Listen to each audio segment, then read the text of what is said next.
Podemos começar, gente? Podemos gravar? Tá. E, Rebeca, então, na hora que quando terminar a arguição, daí você sai e eu te mando um WhatsApp, tipo, volta, tá bom? Tá. Eu consulto a banca, a professora Mariana, a professora Débora e a mestranda Rebeca, se elas autorizam a gravação dessa defesa de mestrado. Sim. Autorizo. Sim. Sim. Obrigado, gente. Feito essa primeira formalidade, vamos dar início, então, à defesa de mestrado da Rebeca Carolina da Silva Bandeira, com o título da dissertação Florestan Fernandes e o Folclore, um estudo sobre as primeiras elaborações de 1941 a 1962. Participam da banca a professora Mariana Chaguri, da Sociologia lá do IFISH, a professora Débora Maza, aqui do Departamento de Ciências Sociais na Educação, da Faculdade de Educação, e eu e a Rebeca, né, hoje é um dia bastante especial para a Rebeca e para mim. Nós estamos muito contentes de ter as duas professoras aqui com a gente, elas já estiveram conosco na qualificação, nos ajudaram muito. De lá para cá, a Rebeca trabalhou intensamente, não só nesse momento, porque a Rebeca sempre trabalhou muito intensamente, né? É uma pesquisadora, uma estudante, uma professora muito, muito dedicada, né? Aprendi muito com a Rebeca nesse processo, e penso que chegamos a um bom termo, né? E a Rebeca disse, agora é o momento da gente defender, concordei com ela, preparamos aí, então, o material final para enviar para vocês, e hoje é um dia muito especial, a gente tá muito contente de ter vocês aqui com a gente, inclusive, né, são duas professoras que a gente tem um carinho muito especial, né, a Rebeca e eu, né, particularmente, mas a Rebeca também. Então, é isso, né? Para a gente começar, como nós temos. Queria também agradecer a presença, eu não estou vendo aqui os nomes, não consigo acompanhar, das pessoas que estão assistindo no YouTube. Bom dia para todo mundo, sejam bem-vindos. Imagino que estão lá os amigos e familiares da Rebeca. Então, é um dia de fato muito especial. Claro que a gente está nesse novo formato, né? Lá no nosso laboratório, a gente combinou que quando acabar essa pandemia, a gente vai fazer são várias comemorações, e daí a gente vai ter que chamar também as bancas, viu, Rebeca? Então, você já anota aí que a professora Débora, a professora Mariana e o Leandro também vão estar na comemoração presencial. Vai ser muito, muito bom e especial isso. E eu fico muito feliz também, né, de ver vocês aqui, saber que vocês estão bem, né, tem acontecido tantas coisas. A Débora falou que vai cobrar festa. Acho que é um momento, essa defesa hoje da Rebeca, um trabalho sobre o Florestan, eu acho que é um momento acadêmico muito importante, mas político também, né, porque é um autor, né, que merece ser reconhecido, relembrado, atualizado e difundido, né, e é muito importante, né, no momento que a gente está nesse país, as situações, não só a crise sanitária, mas essa crise política, estrutural e intelectual, né, que nos assola a todos, e eu acho que o Florestan tem muitas coisas a nos dizer, e a Rebeca nos mostrou isso. Então, vamos começar. A dinâmica será a seguinte: como nós temos convidados, eu pedi para a Rebeca fazer uma preparação de uma apresentação breve, de 10 minutos, e para ela também poder se comunicar com as pessoas que estão assistindo, que não tiveram acesso ao trabalho. Em seguida, para manter os nossos protocolos, eu vou passar a palavra para a professora Mariana, que é a nossa professora convidada de fora da faculdade, e pensei algo em torno de 20 a 30 minutos, né, como com a exposição. Daí a Rebeca tem o mesmo tempo para defesa, para diálogo, para conversa com a professora Mariana. Em seguida, Se vocês quiserem, podemos fazer daí um pequeno intervalo de 5 minutos para irmos ao banheiro e tal, mas se não for necessário, a gente já passa a palavra para a professora Débora, que vai ter em torno de 20 a 30 minutos para a exposição, a arguição, e a Rebeca tem o mesmo tempo para a defesa e o diálogo com a professora. Com isso, nós fazemos uma pausa, a Rebeca vai se retirar para a gente fazer a avaliação dentro dessa arguição, tá bom? E daí chamamos de novo a Rebeca para dar o resultado da defesa. Combinado? Então, eu vou agora desligar o meu microfone e vou passar a palavra para a Rebeca. Então, Rebeca, são 9h35, vamos marcar então 10 minutinhos, tá bom? Ok. Tá bem, vamos lá. Eu devo começar dizendo... Tá todo mundo me ouvindo bem? Então tá bom. Devo começar dizendo que esta é uma situação bastante inusitada, né? Onde das diversas vezes que eu imaginei fazer essa defesa, e nenhuma delas eu sequer supus que seria uma defesa de forma remota, em casa. Mas é o que o momento exige de nós e, naturalmente, eu espero que possamos ter uma boa manhã de discussão. Bom dia a todos que estão assistindo aí. Me sinto bastante feliz de estar concluindo uma pesquisa sobre Florestan Fernandes, justamente no ano que seria o centenário de seu aniversário de nascimento, e é inegável a pertinência do trabalho por ele desenvolvido. Basta ver aí a quantidade de comemorações e homenagens dedicadas a ele nesses últimos meses e as que ainda estão por vir, né? Dito isso, eu quero agradecer a todas as pessoas, os familiares e amigos que estão aí assistindo essa live. Nem sei se esse é o termo correto a se dizer. Sem eles, nada disso seria possível, né? Quero agradecer especialmente a banca, as professoras Débora Maza e Mariana Chaguri, que toparam essa empreitada e que participaram desde o exame de qualificação, dando sugestões e apontamentos imprescindíveis a esse trabalho. Quero agradecer também ao professor Alexandre Paixão, que acreditou desde o começo, lá em 2017, né, quando eu mandei o projeto de pesquisa, que agora resultou nessa dissertação que eu estou a apresentar agora. Lembro que no início, quando começamos a conversar, nem eu e nem ele tínhamos uma ideia fechada dos resultados que a gente ia atingir, né? A gente estava disposto a ler os textos de Florestan Fernandes, nos quais ele discutia o folclore, e a partir daí tirar interpretações sobre a sociologia por ele produzida, algo bastante relevante, né? Levando em conta a questão da cultura, a questão da sociedade e também da educação, visto que a gente está aqui na faculdade de educação. Mas aí, a partir daí, o trabalho foi se moldando. A pesquisa foi assentada fundamentalmente na leitura dos textos do próprio autor aqui estudado, porém, em um dado momento, foi necessário abrir o leque de leituras, olhando para as publicações de autores e estudiosos da sociologia de Florestan Fernandes, tais como a própria professora Débora Maza, que participa aqui da banca, Eliane Veras, Maria Lúcia Braga, entre outros, muitos outros. E olhando também para as pesquisas e produções dos estudiosos do folclore, tais como, eu cito especificamente aqui, especialmente o trabalho desenvolvido por Luiz Rodolfo da Paixão e Maria Laura Viveira de Castro. Cabe dizer ainda que essa dissertação foi elaborada tendo em vista a sugestão metodológica de Eric Alberman, de interpretação de texto. Foi ainda desse autor que emprestamos a expressão força de radiação, na busca por compreender qual era a força de radiação que as pesquisas folclóricas tinham para Florestan Fernandes. Sobre a dissertação nomeada, como o professor Alexandre comentou aí, Florestan Fernandes e o folclore, um estudo sobre suas primeiras elaborações, de 1941 a 1962. Ela está dividida em 3 capítulos, os quais eu vou mencionar sucintamente aqui, só para não passar em branco.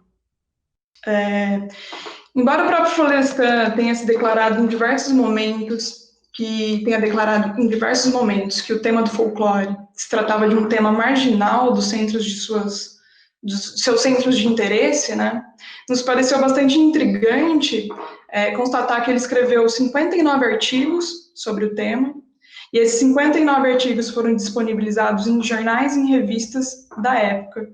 E a gente está falando de um tempo de quase 20 anos, né, escrevendo sobre o tema, o que podemos dizer que é bastante tempo, né. Então, esse fato nos despertou o interesse em compreender o que motivava Florestan Fernandes a escrever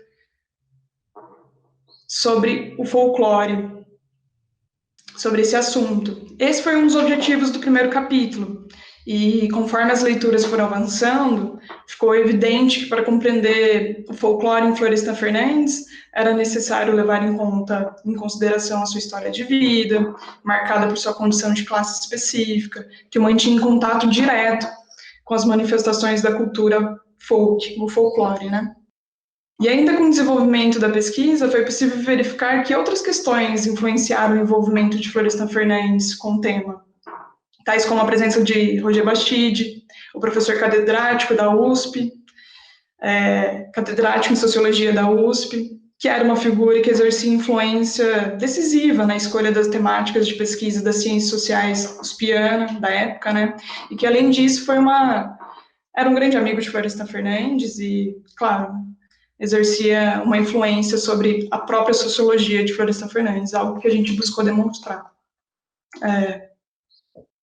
Bom, cabe ainda dizer que as leituras realizadas evidenciaram que havia um interesse muito grande de Florestan Fernandes para com os estudos de folclore, sobretudo porque foi possível perceber que os estudos empreendidos pelo autor sobre o tema o auxiliaram na busca pela compreensão da mudança social, um assunto caro a Florestan Fernandes e que permeou grande parte das pesquisas por ele desenvolvida ao longo de toda a sua carreira aí, né? Bom, já passando agora rapidamente para o capítulo 2, nesse capítulo a gente realizou um esforço de extrair das publicações sobre a questão folclórica produzidas pelo próprio autor, quais eram as compreensões que ele nutria sobre o que é cultura, o que é sociedade e o que é educação. No referido capítulo, foi muito interessante perceber o quanto Florestan Fernandes se mostrava preocupado em acessar, discutir esses temas considerados complexos e que faziam parte do dia a dia da população brasileira. É nesse capítulo onde foi possível chegar à conclusão de que folclore é cultura para Florestan Fernandes, de que numa mesma sociedade coexistem grupos e classes sociais que participam de modo distinto da vida social e que a cultura, portanto o folclore, tem um valor inegável, contribui de uma forma inegável no processo de educação da pessoa humana. E aí, por fim, a gente chega no último capítulo da pesquisa, que, por sua vez, buscou evidenciar os usos que Florestan Fernandes fez dos suportes comunicativos. É preciso mencionar que todas as publicações que encontramos do autor discutindo o tema do folclore foram disponibilizadas e publicadas em jornais e em revistas. Isso me despertou para o fato de que, desde muito cedo, desde o início da carreira de Florestan Fernandes, esses suportes ocuparam um espaço primordial no processo de difusão das suas próprias pesquisas. E sendo assim, com vistas a ler Florestan Fernandes nos jornais, selecionamos 6 artigos publicados pelo autor com o objetivo de compreender o texto no seu formato original, além de tentar entender a potencialidade e a força de radiação que Florestan Fernandes atribuía ao folclore. Bom, para concluir e não me estender demais, devo dizer que este é um estudo bastante preliminar e que deverá ser aprofundado nas pesquisas futuras. Mas eu acho válido apontar algumas das conclusões que a gente chegou com essa dissertação. Vimos que, para se pensar o folclore Florestan Fernandes, é preciso considerar aquele momento de efervescência, onde o folclore ocupava um importante espaço na opinião pública. É preciso dizer também que as leituras dos textos do autor indicam que o folclore, para ele, tinha um enorme potencial, visto que era uma ferramenta que servia como visto que o folclore servia como uma ferramenta para que se pudesse compreender questões profundas da vida em sociedade, do contexto brasileiro, que todos nós sabemos é marcado por uma profunda troca de influência entre as culturas ibérica, negra, indígena. Ou seja, era um tema bastante privilegiado para se pensar o processo de mudança social de uma sociedade que conservava elementos considerados do passado, numa sociedade que agora experimentava profundas mudanças, tais como a industrialização e a urbanização. A gente está falando aí da década de 40 e 60, né? Enfim, diversas questões se levantaram ao fazer essa pesquisa, e devo dizer que o tema me traz mais inquietações e questionamentos do que propriamente respostas, o que me dá mais vontade ainda de prosseguir pesquisando a grande quantidade, a vasta obra do autor. Bom, eu acho que é isso. Muito obrigada por me ouvirem. E agora eu gostaria de ouvir as contribuições, sugestões e questionamentos que tenham surgido ao longo da leitura da minha dissertação. Obrigada. Obrigado, Rebeca. Impecavelmente nos 10 minutos, né? E com um rigor de exposição também impecável. Muito bom.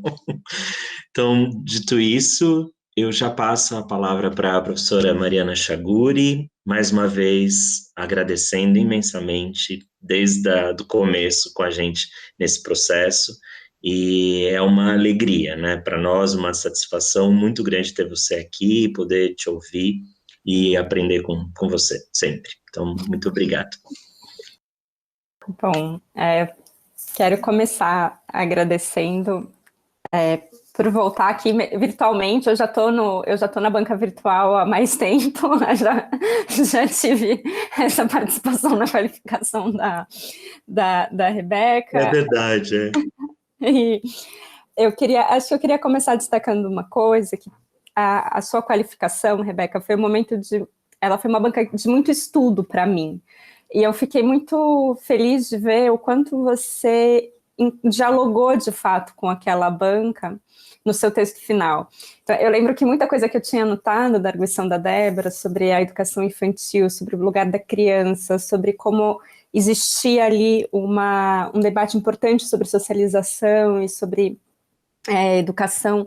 E quando eu vi tudo isso materializado na sua dissertação, eu falei, nossa, realmente foi um momento de muito estudo para todos nós, eu acho. E eu queria te agradecer muito, assim, porque, de novo, ler a sua dissertação foi novamente um momento de muito estudo para mim. E eu queria realmente te agradecer por isso.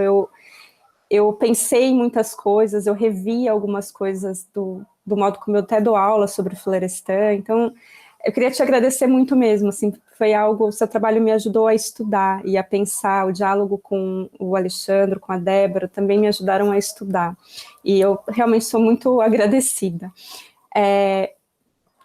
Queria ainda me estendendo um pouquinho nos agradecimentos, mas não é porque eu acho que eles são parte importante de um trabalho intelectual tão cuidadoso quanto o que você apresentou para a gente, por alguns motivos. Acho que tem um cuidado com a exposição do seu texto, que é uma coisa muito bonita de se ver.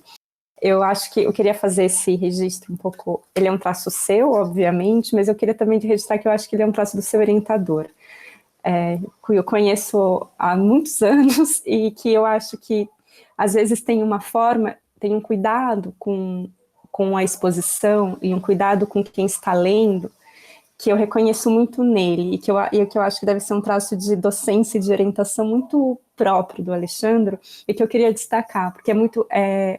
eu sou uma assídua frequentadora de bancas do Alexandre, então eu posso dizer que é um traço que eu vejo sendo construído, é um traço que eu vejo o lugar do professor, assim, que eu acho que é um lugar bonito de se ver, e é claro que você, Rebeca, construiu isso com ele, e enfim, destaco também, aproveitando isso, o seu apêndice, que para mim é de uma generosidade com quem vem depois de você, sabe, você sistematizou uma bibliografia, é impecável aquilo, isso é de enfim, eu acho que generosidade é a palavra mesmo, sabe, de um cuidado, de uma generosidade ímpares. E finalmente, acho que eu queria destacar a sua é a sua precisão e a sua... Eu não sei se garra é uma boa palavra, mas eu vou usar isso porque eu não quero diminuir a sua inteligência, eu só quero destacar quando levar a sério o esforço de reflexão. Você fez isso, é nítido no seu texto, o quanto você levou a sério cada reflexão e cada sugestão e cada questão que foi posta para você na banca de qualificação. E acho que levar a sério o esforço de reflexão, sabe, ter essa garra de perseguir aquilo que às vezes é um pouco incômodo, aquilo que às vezes a gente não sabe direito, a gente está um pouco se debatendo, eu acho que é o traço mais bonito que eu vejo em você como uma pesquisadora, que eu não acho que se formou, sabe, eu te conheci como minha aluna de graduação, a gente está ficando velho, né? E eu lembro que você sempre tinha uma... Eu lembro de você na sala de aula, assim, com um traço meio... sempre muito incomodada com alguma coisa, assim, sabe? Aquela cara meio desconfiada, que eu acho uma ótima cara. É a cara que eu mais gosto de uma sala de aula. E eu vejo que você foi amadurecendo esse traço numa pesquisadora que realmente pega as questões pelo chifre, assim, sabe? Que vai para o centro, que tem essa coragem, assim, e que tem essa coragem de se lançar à reflexão. E eu queria destacar um pouco isso, porque eu realmente achei o seu trabalho muito bom para pensar, e a conversa com você muito boa para pensar, e fez parte, e eu incorporei aos meus estudos, e eu acho que eu queria te agradecer por isso, pela oportunidade de estudar e aprender com o seu trabalho. Eu tenho alguns pontos muito... que é para continuar, eu quero continuar estudando com vocês todos, então eu organizei minha fala, umas coisas que eu até fiz, assim, eu espero muito que a Débora fale sobre essas coisas, se ela não falar eu vou perguntar, sabe, porque eu quero continuar aprendendo. Então eu queria começar, Rebeca, um pouco, eu já gostei da sua epígrafe, eu acho que tem uma escolha muito preciosa ali. E eu queria começar com um trechinho final dela, porque eu acho que ela é um fio condutor da sua reflexão. Então, você pega ali do Florestan e você, a última frase, que é: a tradição fornece objetivamente o padrão pelo qual se avalia a inovação. Eu acho que você pegou esse lugar analítico e foi com ele até o fim. Então, eu acho é uma epígrafe muito acertada, é muito legal quando uma epígrafe, de fato, dá para o leitor um fio condutor para todo o texto. E eu acho que ela sintetizou a questão teórica que você perseguiu, se eu compreendi bem o argumento, e eu acho que eu vou torcer para que sim, porque aí a coisa vai ficar... Não é se eu compreendi, não, porque não está claro, porque é um limite meu, para deixar claro. Eu acho que você demonstrou para a gente que o folclore, como objeto, ele permite ao Florestan conectar passado, presente e futuro. Então, eu acho que essa amarração do seu argumento, ela ficou muito bem colocada e muito bem estabilizada na sua dissertação, e aí eu acho que para a gente pensar mais amplamente, como você disse, para o Florestan, folclore é cultura, aí eu fiquei pensando muito, enfim, pensando junto com o Alexandre, mas também com o Anderson, enfim, um pouco como esse pode ser o sentido teórico mais amplo da cultura como objeto sociológico, sabe? A cultura conecta um pouco passado, presente e futuro. A cultura como objeto, né? Assim, a cultura como mediação, como essa grande mediadora da vida social. E eu acho que, se isso fizer sentido, ao colocar de modo central a questão sobre o folclore, eu acho que você desdobrou ao conectar e dizer assim, bom, a questão o folclore conecta passado, presente e futuro, eu acho que você desdobrou uma segunda questão que você não abordou tanto, mas eu acho que você precisava, mas que para mim foi interessantíssima. Eu falei, para mim esse é um salto analítico que você deu, muito original, eu queria destacar isso, eu acho que você devia perseguir essa pista, ou um desdobramento, ou em algum artigo, que é quando você aponta que isso começa a indicar para o Florestan a centralidade da questão nacional. E eu acho que isso é um machado seu, sabe? E eu acho que você tem toda a razão. E eu acho que aqui, eu queria pensando junto com você, se esse objeto não permite ao Florestan começar a intuir, pelo menos, ou a organizar a reflexão sobre os dilemas da integração da comunidade nacional. Sabe aquilo que vai ganhar uma clareza analítica, enfim, um vigor teórico e integração do negro na sociedade de classes, mas que, de alguma maneira, é como se ele estivesse apontando para as dificuldades de integração da comunidade nacional. De integração, assim, não é de harmonização, não é isso, mas é a dificuldade de reconhecimento da comunidade nacional como integrada, enfim. Eu fiquei... porque você vai argumentando, eu peguei bastante seu argumento na página 35, que você vai dizendo um pouco como o folclore ilumina essas marcas distintas, e eu acho que eu acrescentaria uma coisa, o folclore também ilumina os processos de distinção, sabe, ele não só ilumina as marcas da distinção entre grupos, classes, mas ele também vai iluminando os processos pelo qual a distinção vai se construindo, né, porque são as possibilidades que se tem de se aproximar ou se distanciar de tradições, de marcas, de cultura que são mais ou menos, enfim, boas, né, assim, são mais ou menos prestigiosas, acho que é uma definição melhor. Eu acho que esse seu argumento, ele permite que a gente comece a perceber tanto a produção material e simbólica das desigualdades, e eu acho que é por isso que ele aponta para os dilemas do reconhecimento da comunidade nacional, porque de alguma maneira ele está dizendo que simbolicamente mesmo, essa comunidade nacional não se integra, ela não se reconhece, sabe, você vai criando distinções, processos de distinção e marcas de distinção que vão desorganizando essa capacidade de reconhecimento de uma comunidade nacional. O que eu fico pensando, em termos, enfim, tentando, pensar um pouco como o principal efeito, um dos principais efeitos sociais da desigualdade é justamente esse, né? A desigualdade é o não reconhecimento do outro. Então você consegue naturalizar tanto uma desigualdade tão brutal como a da sociedade brasileira, justamente porque o outro, ele nem existe, né? Ele não é reconhecido, ele não é parte integrante da comunidade nacional. Então, e eu acho que aí o modo como você construiu esse espaço de que existe uma conexão entre passado, presente e futuro, ele permite também que a gente perceba essa produção material e simbólica da desigualdade, mas eu acho que também revela os desafios da integração numa comunidade nacional profundamente desigual. Então, não são só os ritmos desiguais da mudança social, para usar uma expressão clássica, depois do debate próprio sobre mudança social do Florestan, mas é a coexistência do passado, presente e futuro, e o modo como partes da comunidade nacional vivem no passado, parte da comunidade nacional vive no presente, e parte da comunidade nacional se projeta para o futuro. Essa desconexão, que é sintetizada, eu acho, no folclore, e a gente pode pensar na cultura, de um modo geral, essa desconexão talvez seja um motor fundamental da desigualdade brasileira, enfim, desse padrão de reprodução da desigualdade.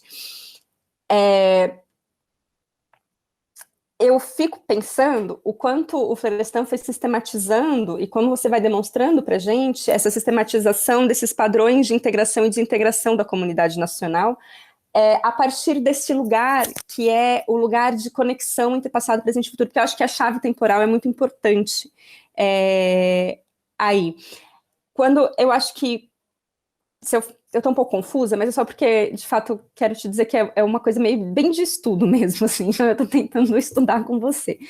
E aí eu passei desse seu debate da página 35, onde você vai colocando também o debate sobre o universal e o particular, dizendo, bom, o que está em questão aqui é um pouco esse jogo entre o universal e o particular. Eu acho que sim, e na página 50, aí eu vou pular um pouco para a sua conclusão, que na página 157 você diz assim, você vai colocando uma série de questões que o Florestan levantou, né, enfim, sobre integração, não integração, sobre tradicional, moderno, enfim, como um dos traços distintivos do que o folclore ilumina, e aí você coloca uma coisa que me pareceu fundamental, que é dizer assim, bom, o folclore é o tradicional, ele não é exatamente o erudito ou o popular, ele é o tradicional. E aí a gente precisa, e aí eu acho que tem uma coisa muito interessante para pensar, por que o tradicional está mais presente nas camadas populares?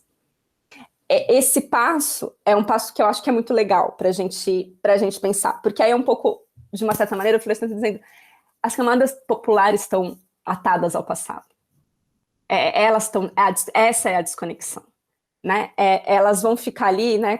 aquela cultura imprópria, como ele vai, aquela herança cultural imprópria, como ele vai chamar na integração do negro na sociedade de classes. O que eu quero dizer com isso é, se o tradicional ele está associado às camadas populares, isso significa que essas camadas vão perdendo possibilidade de participação concreta e dinâmica no presente, e elas vão se distanciando do futuro. E acho que essa conexão é uma conexão super interessante que você foi mostrando, porque, afinal de contas, se o folclore tem função socializadora, como você está demonstrando, ou seja, é uma tradição cultural que se mantém viva, mas é uma função socializadora que desconecta da dinâmica do presente. E aí eu acho que, aí é o ponto que eu não vou entrar, porque a Débora é muito melhor do que eu para falar sobre isso, e você também é muito melhor do que eu para falar sobre isso, que é a questão como a educação sistemática entra nisso. E aí eu acho que aqui tem uma discussão que é muito interessante, porque ele está dizendo, bom, você tem uma tradição cultural viva, a tradição do folclore, ela está lá, ela é viva, e não é esse o problema, né? O problema não é este, o problema é a função socializadora, né? Que aí ele vai dizer, não tem nada substituindo, ou não tem nada competindo, ou não tem uma outra socialização pela qual você possa optar, né? Você não tem uma socialização que te conecte de um jeito mais central ao presente, por assim dizer. É uma tradição cultural imprópria para a participação dos rumos da mudança social. Eu acho que é um pouco esse o ponto do argumento dele. E aí eu acho que entra num debate, que eu acho que é complicado, o debate do Florestan, que é de dizer assim, bom, ele tem um dilema da universalidade da cultura, que eu acho que ele tenta deslocar para o debate sobre uma política de universalização da educação, que são dois lugares diferentes, né? Enfim, então, de uma certa maneira, a gente está dizendo, bom, é óbvio, não vai ter a universalidade da cultura, cada um participa, cada grupo, cada classe, cada setor participa da cultura a partir de lugares desiguais. As lutas pela cultura são lutas por hegemonia, não à toa, enfim, justamente por conta disso. A participação nos dilemas da cultura, a participação nas lutas culturais, ela é um elemento-chave para o reconhecimento, mas a universalização da educação é um critério habilitador fundamental para a igualdade. Então, de uma certa maneira, eu não sei se é isso que eu queria pensar com você, assim, o quanto ele não está insistindo, né, de forma muito radical na ideia de uma universalização de uma educação sistemática, justamente para tentar encontrar neste caminho um critério habilitador para a igualdade, e escapando do debate sobre a universalidade da cultura, porque eu acho que aí ele foi para um caminho que ele não ia se dar bem, sabe? Que é um pouco o lugar da crítica dele, da crítica que se faz a ele sobre, na integração do negro na sociedade de classe, por exemplo, né? Esse lugar dos quadros mentais insuficientes, enfim.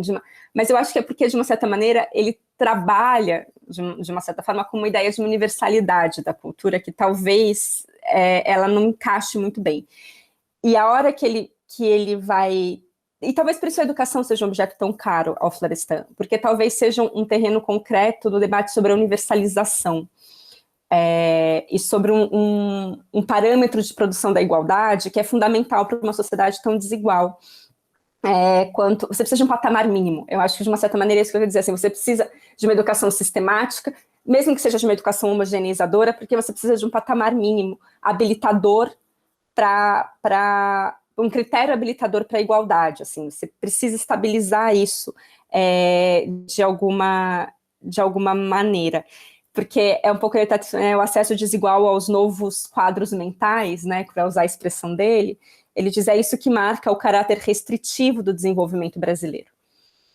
Então, de alguma maneira, é quase como se ele, me parece, não sei, pensando junto com você, que é como se ele estivesse dizendo, olha, por dentro e por meio da cultura, por dentro e por meio da dinâmica própria da sociedade, a gente não vai desarmar essa armadilha, porque a gente vai continuar, se a cultura conecta passado, presente e futuro, é como se ele estivesse dizendo, a saída está por fora, porque os grupos participam desigualmente dela. Então, ela vai reforçando, de alguma maneira, os lugares da desigualdade. Isso é um debate teórico que a gente pode discordar muito, assim, né? A gente tem, enfim, outros grandes caminhos para discordar. Mas eu fico pensando se é isso que faz com que cultura e educação se conectem tanto, porque elas permitem eu acho que permite o deslizamento do Florestan, do debate da universalidade para o debate sobre a universalização. E quando ele vai para o debate sobre a universalização, aí a coisa flui um pouco mais, porque ele vai dizer, bom, veja, a gente precisa de alguma instância socializadora para o tempo presente, e de alguma instância socializadora que seja habilitadora para a igualdade, justamente porque ela é capaz de trazer todo e qualquer grupo social para o tempo presente. Né? É como se ela pode desvencilhar as pessoas dos seus quadros mentais, ela pode desvencilhar as pessoas de tradições culturais impróprias. Ou não é só desvencilhar, talvez é permitir escolher, sabe? Que eu acho que talvez seja um pouco mais preciso. Eu não sei se isso faz muito sentido, e não é para você responder, é mais assim, só um comentário geral do que eu pensei a partir da solução teórica que você deu, sabe? Na qualificação, isso não estava posto, enfim, tão claramente, no sentido de dizer assim, bom, o que é que o folclore permite dizer, afinal de contas? Eu acho que você encontrou uma boa formulação, quer dizer, ele permite conectar passado, presente e futuro, o que é fundamental para entender a mudança social. É o grande pulo do gato, né, no fundo. E eu estou só pensando com você a partir do modo como você, para mim, formulou muito bem essa colocação. Feito esse comentário mais geral, já estou super me estendendo, vou terminar rapidinho agora. Tenho 2 comentários mais pontuais. Eu gostei muito da revisão que você fez no capítulo 1, e nesse ajuste nos termos da trajetória. Eu achei que ficou ótimo como você fez. E aí, na página 23, também queria pensar junto com você sobre isso, que você aponta sobre como essa experiência do Florestan, enfim, esse filho das camadas populares, enfim, esse egresso dos quadros mentais da cultura de folk, como ele diz, que como isso lhe permitiu acesso às pessoas. Eu acho que valeria a pena, Rebeca, também ir a fundo nesse argumento, um pouco para dizer como essa trajetória de vida do Florestan, ela possibilitou ao autor acesso ao mundo empírico, sabe? Foi isso, essa trajetória é fundamental para o acesso do Florestan ao universo do folclore, ao mundo do ativismo negro. Essa trajetória é fundamental para o modo como esse sociólogo acessou seus objetos empíricos. E eu acho que é aqui que a gente tem um debate muito importante sobre a posição do autor e sobre um debate muito contemporâneo sobre posicionalidade, afinal de contas, sabe? Eu acho que valeria a pena, você tem um achado legal aqui para explorar a trajetória do Florestan a partir de uma chave que eu acho que também não está muito posta, sabe? Que é como essa posicionalidade do Florestan em relação aos seus interlocutores de pesquisa, como ele chama na integração do negro, enfim, mas como a posicionalidade do Florestan no mundo empírico lhe permitiu acesso, de fato, a temas, a problemas, a questões que são muito fora que são muito divergentes dos seus pares na época. Porque o que os seus pares não tinham, entre outras coisas, era também essa posicionalidade, esse acesso a esse mundo empírico. Né? Vamos pensar, então, quando o Antônio Cândido vai fazer o estudo sobre o caipira, os parceiros do Rio Bonito, ele vai para a fazenda do grande fazendeiro da cidade, né? Enfim, ele, claro, um comunista, não é isso, assim, mas eu estou dizendo, é um outro acesso ao mundo empírico, sabe? É um outro, e não é só um outro acesso, mas é também um outro reconhecimento, é uma outra posicionalidade, de fato. E eu acho que é uma coisa que valeria a pena explorar, porque o Florestan, eu acho que é um dos grandes... Você lê o Florestan, é isso, né? Você se convence mais do que nunca que a sociologia é uma ciência empírica, né? É isso, né? Você precisa disso. A sociologia é uma ciência empírica, e aqui está Florestan Fernandes para nos provar. Porque sem esse acesso ao mundo empírico, que toda essa formulação teórica não existia. E eu acho que essa posicionalidade do Florestan no mundo empírico e com seus interlocutores é algo fundamental para entender a conexão entre passado, presente e futuro. Porque eu acho que é isso que dá para ele uma força de percepção sobre qual é o dilema da integração dessa comunidade nacional, sabe? Qual é o dilema do reconhecimento dessa comunidade nacional. Mas isso eu só estou pensando alto e pensando a partir do seu debate. O segundo ponto é a questão sobre o debate público. E eu queria te fazer uma provocação, mas não uma provocação assim, nossa, não, é só porque eu acho que você tem um argumento super precioso também, que você devia perseguir, pegar também pelo chifre, assim. Eu acho que você vai demonstrando como a institucionalização da pesquisa em sociologia, neste período, ela não se deu por meio do afastamento do debate público, mas ela se deu justamente por meio do debate público. Sabe, o debate público, ela se organizou como ciência, assim, eu quero dizer assim, a sociologia se organizou como ciência nessa dupla dimensão. Sabe? Porque eu fico pensando o quanto esse debate sobre uma pesquisa dentro da universidade, afastada do mundo, e uma pesquisa para o mundo, o quanto isso não foi sendo uma construção muito a posteriori. Porque a hora que a gente vai ver esses atores trabalhando, eles estão fazendo as duas coisas simultaneamente. Sabe? Então, você percebe, você demonstra isso muito bem no seu capítulo 3, como a sistematização do conhecimento, a sistematização do conhecimento sobre o objeto, folclore, ela vai se dando nas páginas de jornal também. Não são movimentos paralelos, sabe? Não é assim, então eu tenho aqui uma coisa que é a minha pesquisa e eu tenho aqui a divulgação científica, sabe? Eu tenho aqui uma coisa que é uma construção, ela está indo ao mesmo tempo, assim, o debate público, o debate com outros públicos, o debate no jornal, ele é parte constitutiva da reflexão propriamente sociológica do Florestan, como você vai mostrando, assim.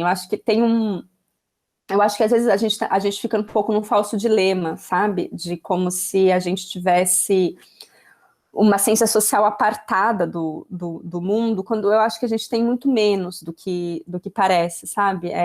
Os intelectuais não é só que eles foram parte ativa, eles ocuparam o espaço sistematizando o conhecimento. E é óbvio que em algum momento isso se perdeu, ou isso ficou um pouco mais nublado, eu acho, não se perdeu. Seja pela dinâmica própria da universidade, seja pela dinâmica própria do debate público, enfim, acho que as duas coisas foram constituindo juntos, mas o que eu acho que você tem a chance, talvez, o seu capítulo 3 demonstra pra gente, é que não existem duas coisas, existe uma coisa só, feita em diferentes suportes. Existe uma coisa, que é a sistematização do conhecimento sobre o objeto folclore, a construção de uma reflexão sobre a educação, a cultura e a mudança social feita a partir de várias frentes e em diferentes suportes, falando com diferentes públicos. É uma coisa só, é um movimento só. Então, eu acho que isso é legal para a gente pensar como a sociologia se organizou como ciência neste período no Brasil, nesse duplo movimento. Enfim, não são movimentos concorrentes, eles são absolutamente entrelaçados, porque eu fiquei foi muito legal de ler o seu capítulo 3, porque o que vai para o jornal não é uma discussão, é uma discussão de sistematização mesmo, assim, você percebe que ele está ali pensando, refletindo, ele não está, tipo, caro leitor, vou contar para você aqui como é que tem as trocinhas no Bom Retiro, não é isso que ele está fazendo. Sabe, ele está sistematizando uma reflexão mesmo. E eu acho que isso seria interessante. Eu acho que você apontou algo importante ali que valeria a pena, talvez, formular mais, assim, e trabalhar mais, talvez desdobrar num artigo, porque eu acho que você tem uma pista, assim, tem um trabalho muito legal. Depois eu passo para vocês, tem um professor do IESP, o José Svaco, que ele deu essas lives, né, ótimas, mas ele está fazendo essa pesquisa, e ele diz um pouco como a gente tem uma culpa na ciência social brasileira de achar que a gente estava numa torre de marfim, e ele diz, e quando a gente nunca teve, e aí ele vai sistematizando toda a produção do final dos anos 70, começo dos anos 80, e como esses intelectuais estavam aí, estavam no movimento, estavam organizando, boa parte do pacto da Constituinte de 88 passa por esses atores, enfim, passa por essa ciência social, passa por esses debates de educação, passa, enfim, então ele vai... É muito interessante o argumento que ele chama de...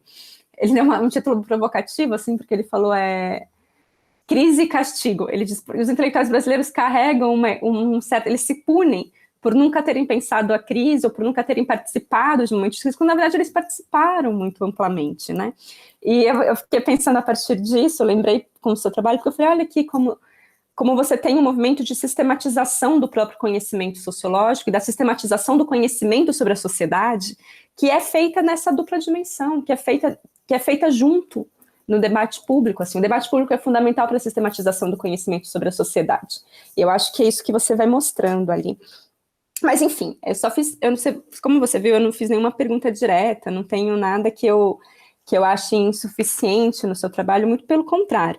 São só coisas que eu fiquei pensando a partir do seu trabalho, e eu queria muito mais saber se você acha que o que eu te disse faz sentido, porque eu estou estudando, e você é uma pessoa que tem muito mais conhecimento disso do que eu, do que se você precisar responder qualquer coisa, assim, no fundo é isso, assim, eu tô te dando um pouco o que eu estudei e pensei a partir do seu texto. E aí, acho que só você me dizer, faz sentido, vai lá, continue, segue assim, que tá numa alguma direção boa, ou você pode me corrigir também, que eu vou gostar muito.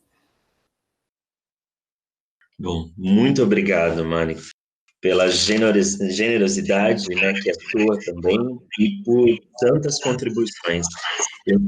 Hoje eu já estou animadíssimo. Esse evento do Florestan vai ser uma delícia. Começamos hoje já. Rebeca, mas eu não vou falar. Hoje a palavra é sua. Só sua.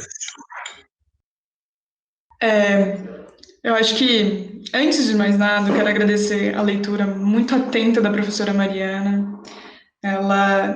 Eu me sinto muito lisonjeada de receber avaliações tão positivas, e eu vou explicar o porquê, agora confessando um pouquinho uma coisa mais particular. Eu fiz pensamento social 3 vezes. Uma matriculada, e aí as outras 2 eu ia na sala de aula para assistir o que a professora Mariana estivesse falando sobre pensamento social. E eu não sei se ela percebia isso, mas os 3 semestres seguidos eu fui atrás dela, assim, bem quietinha, lendo os textos, e eu aprendi muito. Então, quando eu fui pensar Florestan Fernandes, foi por causa dessas aulas mesmo, que eu tive com ela e que eu aproveitei demais. Eu acho que eu quero que, como a professora Mariana mencionou, o cuidado com o texto é uma coisa mesmo do orientador, de pegar no pé e falar, você tem alguém te lendo e você tem que ser muito cuidadosa com isso. E foi um aprendizado muito grande poder fazer um trabalho assim, né? Porque mostra que o nosso trabalho, ele tem alguém para ler, não vai ficar lá perdido nas bibliotecas, alguém vai ler com certeza. Então, só esse começo esse agradecimento mais, e mencionando o professor Alexandre. Quando você fala sobre educação sistemática, junto com a educação, é um tema que eu ainda não... embora tenha escrevido sobre isso, é um tema difícil ainda para mim, porque eu fiquei com muito medo de dar a impressão de que Florestan Fernandes falasse que folclore deveria ser usado só fora da educação sistemática. Mas eu ficava pensando, mas como que folclore fora da educação sistemática, mas ao mesmo tempo folclore é cultura, é parte integrante da vida social? Então isso era um debate que dentro de mim eu ainda não resolvi, para ser sincera. Eu acho que eu estou esperando também a professora Débora comentar sobre isso. Mas esse caminho entre universalização e universalidade, eu acho que ele talvez é algo que nos textos mais tarde do Florestan Fernandes vai se desdobrar de uma forma, não comentando folclore, mas assim, pensando no que é universalização, no que é democratização do ensino, esses debates vão se colocando. Eu também eu compartilho dessa inquietude, digamos assim. Folclore é socialização, educação é socialização. Então, né, interessante pensar isso. E tudo isso juntando passado, presente e futuro, né? Porque embora ele esteja falando sobre o passado, embora ele esteja falando sobre o futuro, o tempo que ele está escrevendo é o presente, é o que ele está vendo naquele momento. Então, isso é muito intrigante, é aquilo que eu disse, eu tenho mais perguntas sobre isso do que propriamente respostas. Sobre a trajetória do próprio Florestan Fernandes, né, ele gosta muito de usar Ele diz recém-regresso dos quadros mentais folk, né? É muito interessante. Quando eu li, eu falei assim, nossa, só ele para escrever isso mesmo, né? E é uma questão que eu também acredito, eu também concordo com a professora Mariana, de entender que muito da pesquisa dele tem a ver com a sua trajetória, muito da facilidade com que ele acessou, com que ele conheceu, acessou os grupos de folguedos, que ele chama, né, as trocinhas, foi porque ele era alguém que tinha conhecimento, que tinha vivenciado, que participava dessa forma de acessar a cultura, né? Então, eu acho que tem toda a razão. E agora, só para finalizar, falando sobre o debate público, né? Eu acho muito interessante quando ele, lá no livro Folclore em Questão, ele vira e fala assim, eu acho que a gente perdeu muito dessa comunicação com o grande público. Eu acho que eu, particularmente, me baseei todo o capítulo 3, eu acho que nessa argumentação dele, de falar como que aquilo era importante, como que aquilo... E foi importante até o final da vida dele, foi importante, tem escritos dele que foi publicado depois dele falecer, né? Então, assim, o debate público para ele nunca foi uma questão fora de ordem, sempre foi uma questão pertinente ao trabalho que ele desenvolvia. Foi também um meio de subsistência para ele, porque a gente está falando de um recém-egresso dos quadros de cultura folk, mas, ao mesmo tempo, para ele ser sociólogo, me parece que era estar na pauta do dia, comunicar, sair dos muros da universidade e fazer essa comunicação. Mas aí também eu acho que a gente vê outros autores pares da época que também faziam isso, né? Era uma questão daquele momento. Então, é um caminho a ser perseguido também para pensar nisso. Eu fiquei muito curiosa de ver essa apresentação do professor José da IESP aí, que eu acho que vai me ajudar bastante. Obrigada, Mari, obrigada pelo carinho de tudo. É isso? Obrigado, Rebeca. Mariana? Ok? Ok. Bom, então, eu já vou... Vocês querem fazer o intervalo ou continuamos? Seguimos. Rebeca? Tá. Então, dando continuidade à defesa aqui da Rebeca, eu gostaria de passar agora a palavra à professora Débora Maza, minha colega de departamento, honradamente, a honra é minha, né? Conheço o trabalho da Débora de longa data, ela é uma pessoa que eu tenho um carinho especial, porque ela é amiga, né, de uma das minhas primeiras professoras de sociologia, que foi a Célia Tolentino, e eu ouvi, né, falar da Débora lá em 1998, quando a Célia era minha professora, e eu lembro dela dizer que tinha uma amiga muito querida que estudava a educação no Florestan, lá na Unesp de Marília. Eu não tinha nem noção do que ela estava falando, mas eu guardei aquele nome. E, curiosamente, para minha, né, alegria e contentamento, eu me tornei, imagina que honra, colega, né, dessa professora. E eu lembro que quando eu passei no concurso, eu mandei uma mensagem para a Célia, eu falei, Célia, você não imagina onde eu vou trabalhar. Daí ela falou, aonde? Eu falei assim, na Unicamp, na Faculdade de Educação, e com a Débora. E daí ela escreveu um e-mail super agradecido e feliz, tal, tal, tal. Eu falei, não, mas o agradecimento sou eu. Bom, então, muito obrigado, viu, Débora, por ter aceitado estar aqui com a gente. De fato, né, ter você, a Mariana, aqui conosco é muito importante, né, você é uma referência para mim, para a Rebeca, nessa discussão, e era, assim, fundamental, né, a gente poder ter você aqui. Fiquei preocupado, eu nem contei para a Rebeca, para não deixar ela nervosa, né, mas a professora dela teve uma intercorrência, mas ela está bem, era aquela coisa assim, preocupado com a colega, mas também a coisa egoísta, tipo, a professora ela precisa, não pode ficar doente, ela não pode ficar doente. Então foi a preocupação e o egoísmo juntos, de assim, a gente precisa dela na sexta-feira. Então, obrigado mesmo de estar aqui e mais uma vez com a gente, acho que estamos ansiosos para te ouvir.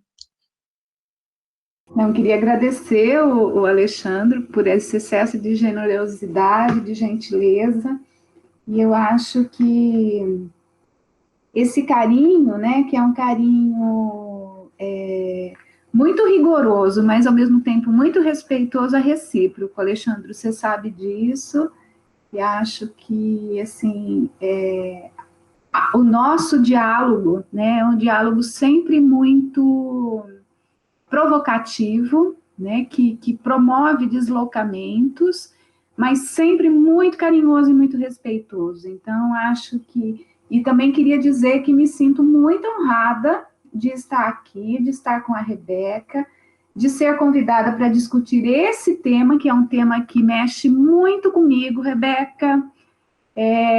E também, assim, queria imensamente agradecer o Alexandre e a Mariana, porque nesse fim de gestão, que está sendo assumido, né, o meu cargo, a minha função está sendo assumido pelo querido Alexandre, né, que eu sempre brinco com ele, mas que não é brincadeira, que além de Alexandre, né, tem muito de paixão, porque eu acho que esse lugar da diretoria associada numa faculdade de educação, que tem como interlocutor privilegiado a formação de professores e a melhoria da qualidade da educação básica no Brasil, mas também dos processos de educação não escolar, né? Eu não gosto de chamar de não formal ou informal, eu acho que essas categorias são muito complicadas, né? Mas, assim, de todos esses processos, né, que ocorrem no âmbito da cultura, e que, sem dúvida nenhuma, dialogam com isso que o Florestan fala, né, de um padrão cultural médio, né, ou mínimo, né, ele não fala mínimo, ele sempre fala de um padrão cultural do povo brasileiro, ou da maioria da população brasileira, ou, se a gente quiser usar um conceito que lhe é caro, dos de baixo, né. Então, assim, queria começar repetindo um pouco o que Mariana falou, mas eu não acho que é por demais, assim, queria começar parabenizando a Rebeca, né, é visível a sua empreitada de trabalho, da qualificação para cá, assim, impressionante, né, o tanto que o texto e a pesquisa e a narrativa sobre a pesquisa, né, a dissertação, se a gente quiser usar uma palavra mais técnica, ganhou, né, em fôlego, em robustez. Então, é um texto que se sustenta de pé, né, com as próprias pernas, como o Iane gostava de dizer, né, existem textos que se sustentam de pé com as próprias pernas. E, sem dúvida nenhuma, parabenizar o Alexandre também, porque a gente sabe que toda essa empreitada do orientado, da pesquisadora, né, desse profissional aí, né, que está por detrás de todas as pesquisas, que no caso a Rebeca, esconde e revela muito, né, do professor, do orientador, desse outro profissional que, às vezes, é mais ou menos delicado, né, mais ou menos detalhista. Então, assim, queria começar dizendo que eu não poderia deixar de dizer isso, Rebeca, sem tirar de modo algum o mérito da sua empreitada, que é visível no texto, mas, sem dúvida nenhuma, por detrás do seu texto tem um autor de Leitores de Tinta e Papel. Né, assim, não dá para esconder isso, né? Assim, os leitores de tinta e de papel tá nas linhas e nas entrelinhas do seu trabalho, né? Então, esse rigor e, ao mesmo tempo, essa delicadeza, né, de escolher o tema, de pontuar um problema, de apresentar claramente que existe uma hipótese, né? Existe uma hipótese acerca do folclore em Florestan, essa delimitação das fontes, né, e dos dados, esse trabalho delicado, tortuoso, externalista e internalista com a obra, né? Lembrei muito da Elide, assim, lendo o seu texto, lembrei muito da Elide, porque, assim, tem uma história minha e da Celinha, que eu preciso contar para você. Que, assim, Celinha e eu entramos no doutorado das Ciências Sociais juntas, no mesmo processo seletivo. E aí, à época, não era a gente que escolhia os orientadores, né? A gente apresentava o projeto, passava pelos processos de avaliação, e depois tinha uma reunião dos professores do doutorado, né, em Ciências Sociais, e eles comunicavam a gente quem tinha escolhido o projeto da gente. E daí, nessa reunião, a professora Elide Rugai Bastos comunicou a Célia que ela seria orientadora do projeto da Célia. E o professor Otaviani me comunicou que ele seria o orientador do meu projeto e tal. E aí, assim, Célia e eu saímos, fomos almoçar, tal. E, passado um tempo, o Iane e a Elide falaram para nós duas que nós teríamos que, algumas vezes, almoçar com eles, porque seria um almoço de trabalho. E tinha aquele restaurante amarelo, que agora é o Xerox ali, né, do IEL, e várias vezes a gente ia e tal, e na hora do almoço, assim, eles falavam pra gente, não, vocês estão fazendo muito concreto armado, e Iane gostava de falar isso, não, Débora, sua pesquisa é muito concreto armado, é muito requiem, você tem que sair daí e tal, e daí me lembrei de que num desses almoços que estávamos ali, Célia, eu, Elide e o professor Iane, a Elide falou, vocês têm que ler Kenton Skinner, para entender o que é análise externalista, o que é análise internalista.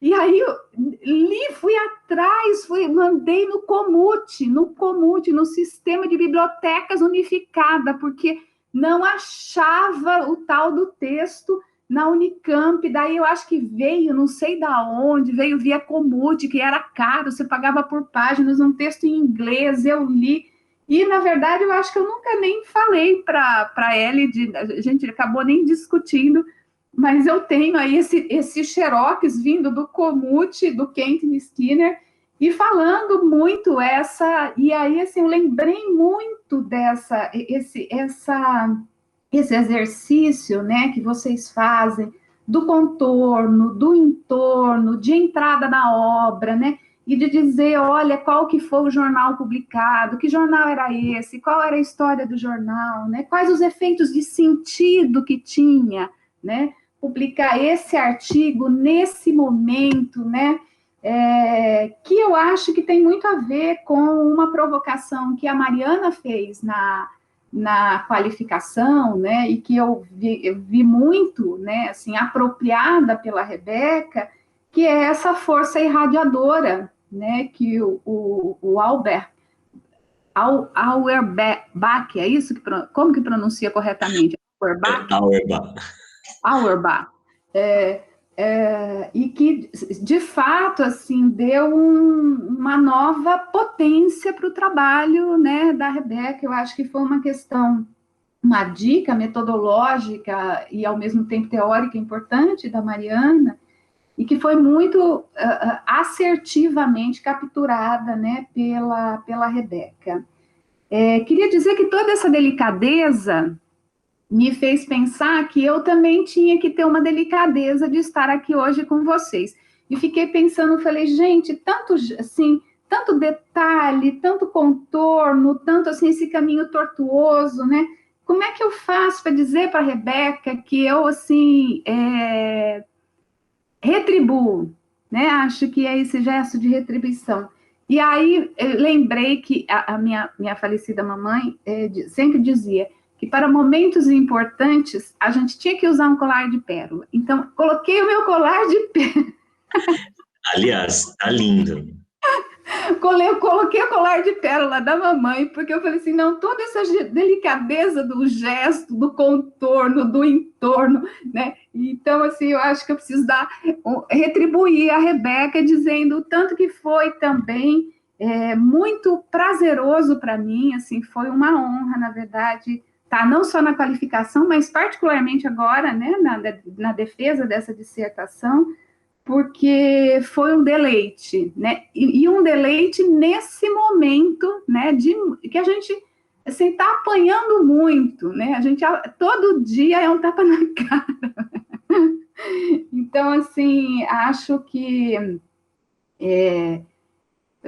e isso tudo, né, assim, vai ganhando, né, uma materialidade no seu texto, né? Então, você traz o periódico, você fala do caderno, você fala da página, você fala da posição do artigo na página, você traz lá digitalizado, né, as relações, né, de fronteira que o Florestan vai estabelecendo ali com os outros autores, né, com os pintores, né, tem obra de arte, né, ali com outros intelectuais, com outros temas, existem trabalhos dele que são publicados junto com outros trabalhos do mesmo assunto, existem artigos que não, né, tá lá o comércio exterior, né, a questão da Argentina, né, as relações internacionais.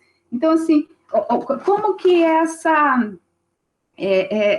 acho que isso, falando, né, assim, desse cenário que vai aparecendo os capítulos do seu trabalho, né? Então, assim, parabenizar, dizer que foi um presente mesmo, e um salto, né, exponencial aí, da Rebeca e do trabalho, e sem dúvida nenhuma do acompanhamento aí do orientador, do Alexandre.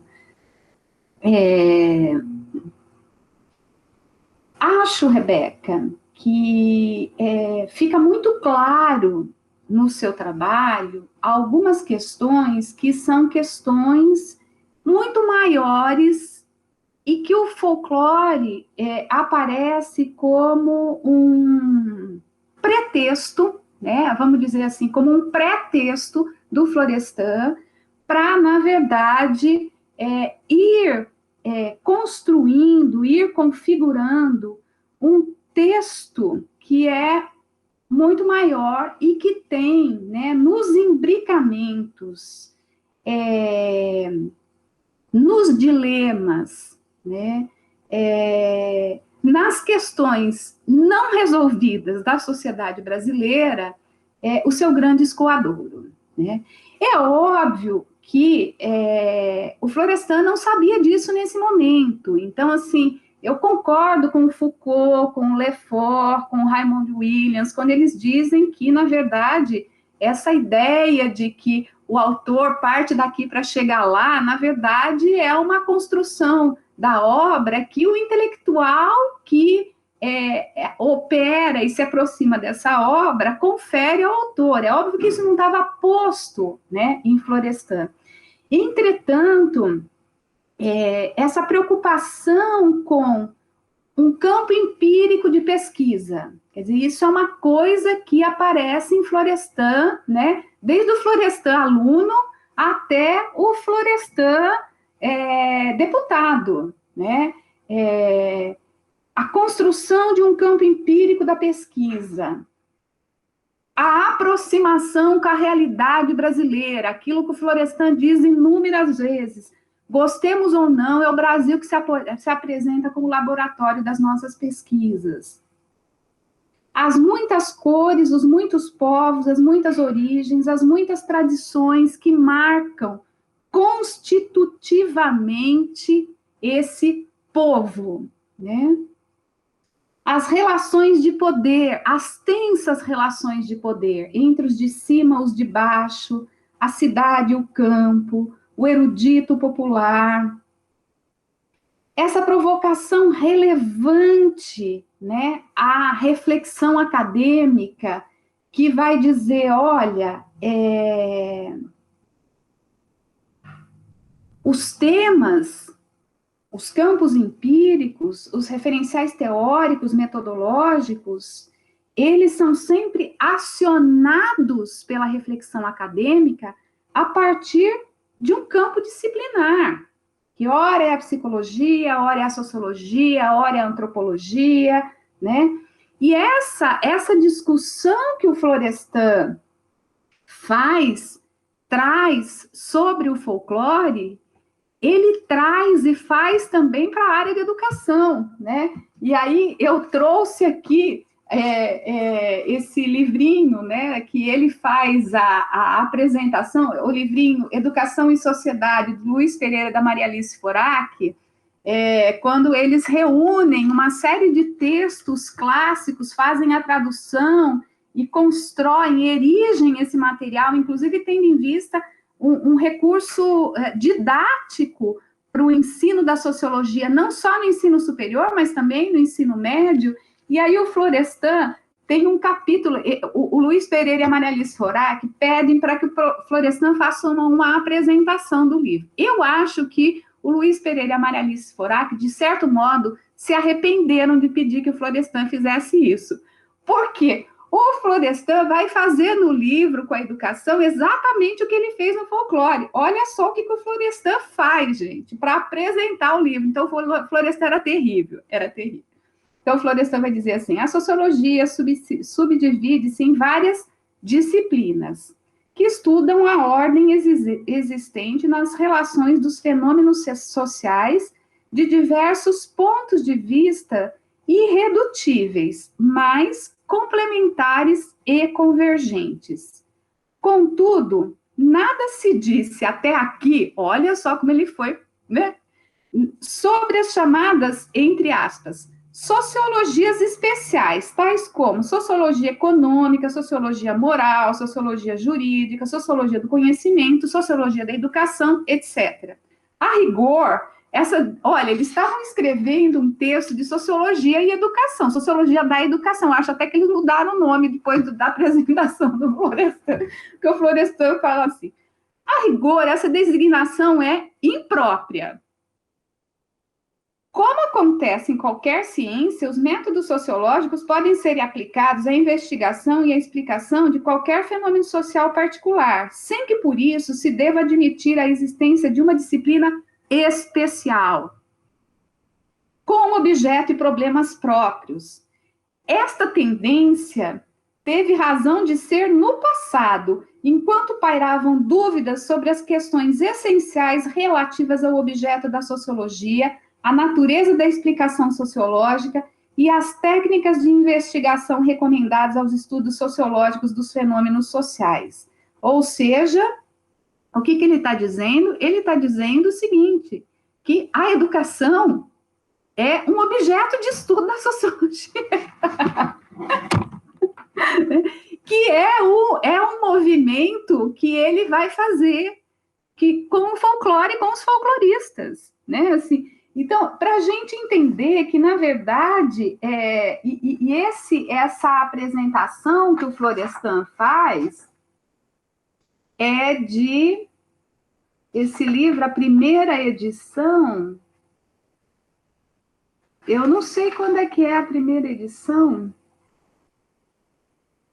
eu tenho a terceira edição, que é de 73, deve ser final da década de 60, ou seja, né, essa preocupação que está presente, né, aqui, de dizer, olha, o folclore, ele é um campo empírico e analítico de várias disciplinas. Por quê? Porque ele é processo social, ele é prática humana, né? Ele é dinâmica cultural. Então, e também ele, embora ele não seja uma disciplina autônoma, não tem problema, é importante ser estudado. Por quê? Porque a partir desses processos, eu consigo aprender, né? E quando a gente fala olhar para o passado, eu tô falando o quê? Eu estou falando uma categoria, um conceito que é caro a Florestan. Eu consigo aprender a formação social, eu consigo mensurar mudanças e eu consigo chegar no modo de produção material e imaterial da vida social, né? Então, quando a Elide disse recentemente, né, debatendo com a Maria Arminda, nos 100 anos de Florestan lá da USP, né, e a Maria Arminda dizia assim, não, porque o Florestan não é exatamente um marxista, né? Não é bem assim que ele trabalha. E a Elide, no fim, falou assim, olha, o Florestan, desde os seus primeiros trabalhos, eu achei ótimo isso, desde os seus primeiros trabalhos, ele tinha como unidade empírica a formação social, e como unidade analítica, o modo de produção da vida material e imaterial. Então, Maria Arminda, sinto muito, não importa se ele estava operando, né, com o referencial funcionalista, estrutural, né, não importa isso, ele tinha um pensamento dialético, porque a unidade empírica do Florestan, desde as crianças, né, desde o índio, desde o negro, desde a indústria paulistana, né, a unidade empírica era a formação social, o que estava acontecendo com essa formação social? Né? E a unidade analítica era o modo de produção da vida material e imaterial. Então, assim, o que fica no meio disso? Processos, que ora ele vai chamar de revolução, ora ele vai chamar de mudança social, ora ele vai chamar de uma transformação dentro da ordem, né? Mas, assim, e aí a Elide, eu achei ótimo, fiquei até procurando de lá para cá, nos textos da Elide, onde que ela escreveu isso. Ela não escreveu isso. Foi um insight que ela teve no fígado, né? Insight de fígado, dialogando ali com a Maria Arminda, né? Então, acho que fica muito claro no seu capítulo 1, né, essa ideia de que o folclore é uma mediação, né, para se entender formação social e modo de produção da vida material e imaterial através, né, de dinâmicas sociais. E o folclore, então, aparece como essa grande mediação, que a gente pode chamar isso do âmbito da cultura, do âmbito da educação, enfim, né, mas macrosociologicamente, eu acho que a gente consegue desenhar, né, esse organograma, né, a partir do qual o Florestan funciona e que me ajuda a entender o folclore, me ajuda a entender o índio, me ajuda a entender o negro, me ajuda a entender, né, a questão da industrialização, tá? Bom, adorei o seu capítulo 2, né? Eu imagino que você deve ter... eu acho que foi um parto a fórceps aqui, né? Provavelmente foi exigência do seu orientador. Você vai ter que ler Florestan e vai ter que buscar nos textos de Florestan sobre o folclore, não só o conceito de folclore, mas o conceito de folclore, cultura e educação e sociedade. Falei, aqui foi, né? Assim, mas está muito claro, eu acho que de um preciosismo, quer dizer, o folclore não é só um olhar para o passado, né, mas é observar processos de mudança. Então, assim, é essa chave, né, é essa chave de compreensão, e que muitas vezes, eu acho que o grande trabalho da fortuna crítica de Florestan é isso, né, é a gente ficar tentando entender qual era o demônio que possuía, né, esse Florestan, né? Qual era o demônio que possuía esse Florestan, né? E aí o demônio que possuía esse Florestan, eu acho que a gente consegue, né, assim, depois de muito ler, de muito trabalhar, né, ir decifrando, né, essas chaves, né, da onde ele parte, o que é a mediação e aonde que ele quer chegar, né? Então, o folclore não é menor, não é irracional, não é um museu, não é o mágico, né? Não é uma visão não racional da vida, né? O folclore, na verdade, é um elemento constitutivo da cultura. Ele está mergulhado na esfera da cultura. Ele não é só artefatos, né? Ele é emoções, ele é sentimento, ele é práticas, ele é conhecimento, ele é socialização, ele é herança cultural, ele é resíduo também, mas não só isso, né? Então, acho que assim, você dá conta, né, de ir descascando, né, esse abacaxi e fazendo essas fatias, né, trazendo essa... Acho que você também pega um conceito caro aí, né, de sociedade, quer dizer, existem os valores residuais, né, existe a situação dos indivíduos na escala social, existe uma uma atualização dos valores residuais na sociedade, né? A Mariana acho que falou bastante sobre isso, né? Sobre essas marcas distintivas.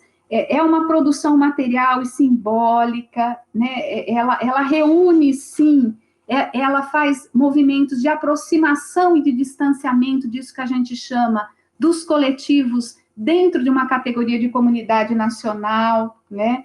Ela mostra, né? Eu acho que o folclore ajuda a gente não só identificar, a Mariana já falou isso, né? Não só identificar, mas também mensurar mais fratura e menos integração, né? Assim, acho que o Florestan mostra isso, quer dizer, para a gente ter uma ordem social burguesa, competitiva, a gente precisa criar condições de inserção e competitividade entre todos os grupos sociais, quer dizer, esse é o padrão de uma sociedade aberta, democrática, o que o folclore me mostra? Mais fratura e menos integração.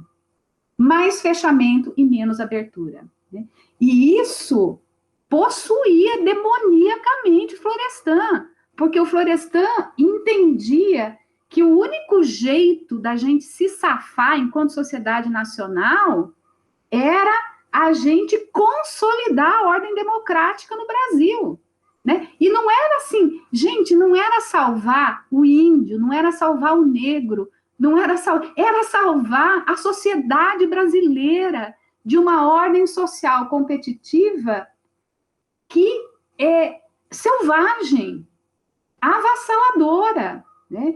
Então, acho que a Mariana já falou bastante isso, né?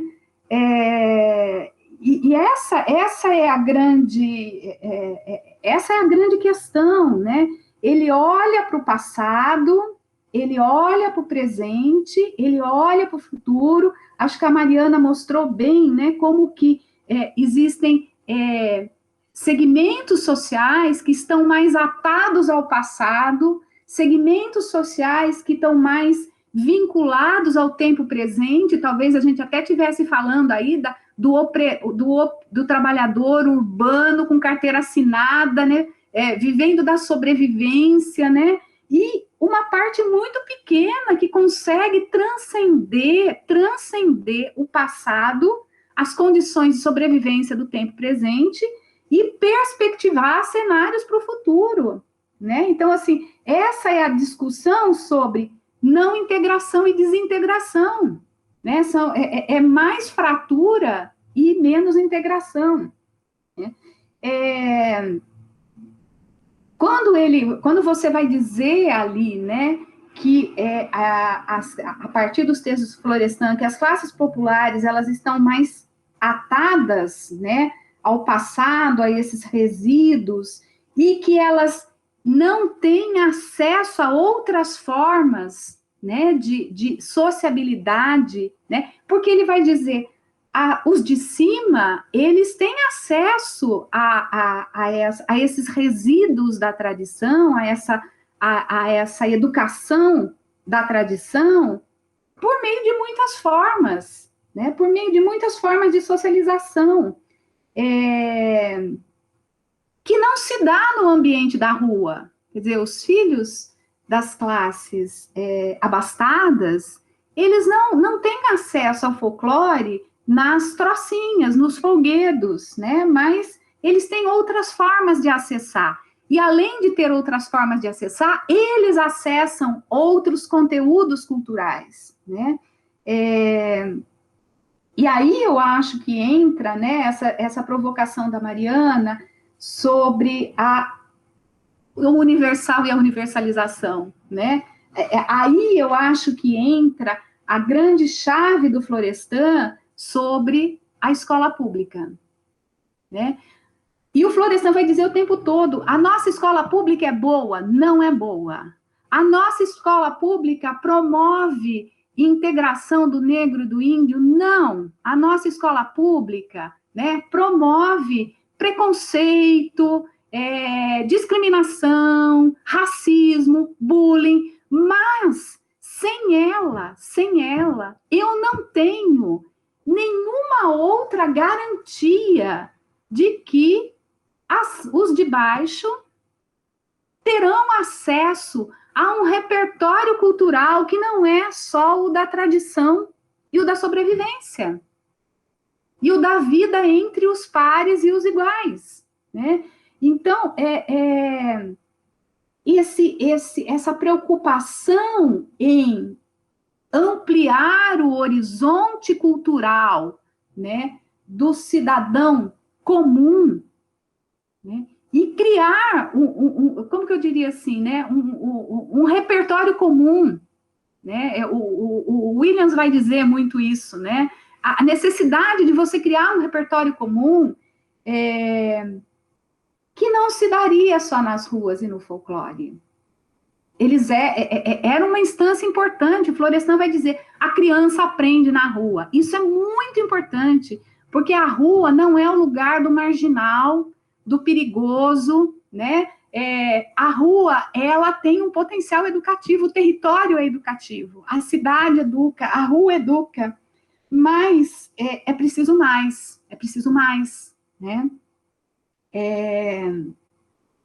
E aí, então, ele vai ver educação, né? Ele vai ver uma função social educativa no folclore, que transcende, né, a família, o meu pai, a minha mãe. Ele vai dizer, a gente está aprendendo funções sociais, são entes gerais, é uma educação entre os pares, né? Uma educação entre os pares. Florestan está dizendo isso em 40, né?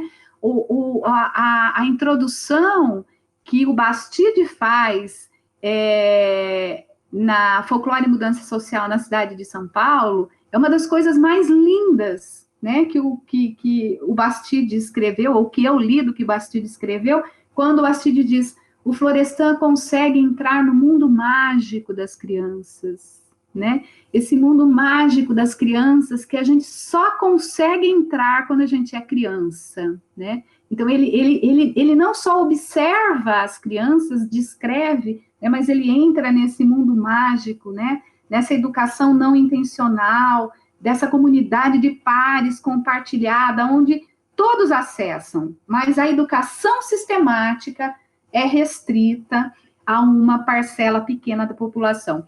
E, Rebeca, quando você disse para Mariana que para você não está muito claro, que você não deu conta de responder muito essa relação entre a educação, o folclore como educação e a educação sistemática, eu acho que você responde sim.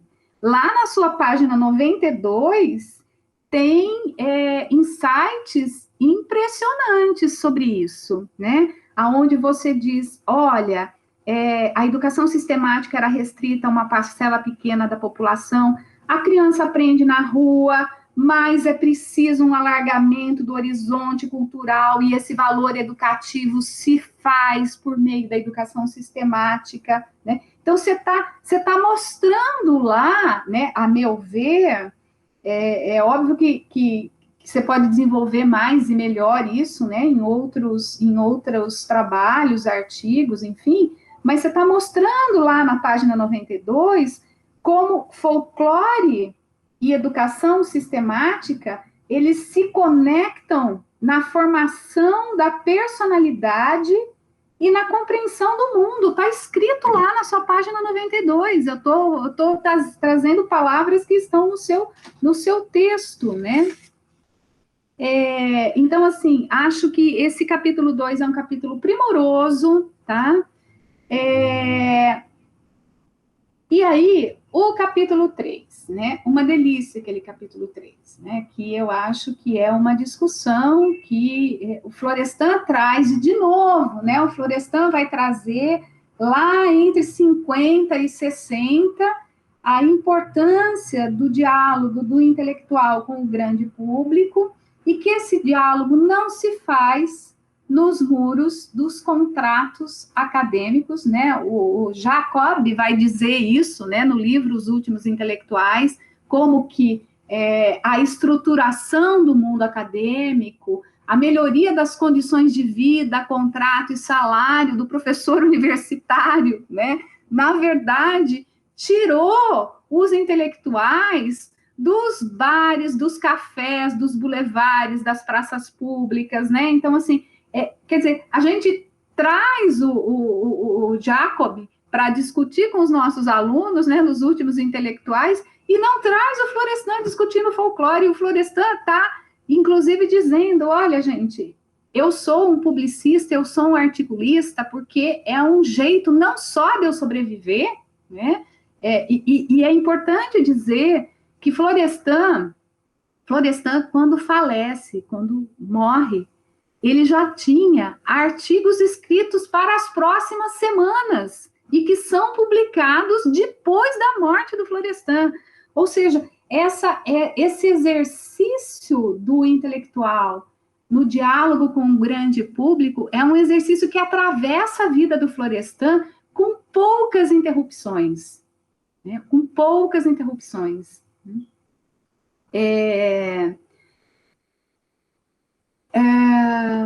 Então, assim, gostei muito como você esteticamente apresentou o capítulo 3, assim, muito bonito. E acho que tem, assim, agora eu vou fazer alguns comentários genéricos, né? Assim, não vou entrar capítulo por capítulo. Acho que tem tem 7 questões que, para mim, são questões de fundo, que quando eu terminei de ler o seu trabalho, eu fechei e falei, tá, o que me fica disso? Né? O que me fica disso, né? Acho que tem uma primeira questão que você fala e que acho que é isso aí mesmo, né?